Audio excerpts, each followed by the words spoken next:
Тағы да мынау Астанадағы тіл жанашырларының ыстық сәлемін алып келген бір жігітке сөз беремін.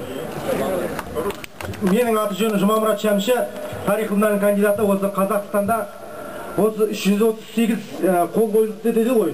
Соны біз 500-ға жеткізіп, жуырда хат жолдадық елбасыға, Кәрім Мәсімовке, Орал Мұхамеджановқа, Мұхтар Құл-Мұхамедке.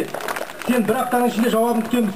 Және жастардың атынан Қазақстанның астанасы, елордасы, мемлекеттік қозғалыс күші артынан зиялы қауым өкілдері осы үндеуді қолдаймыз.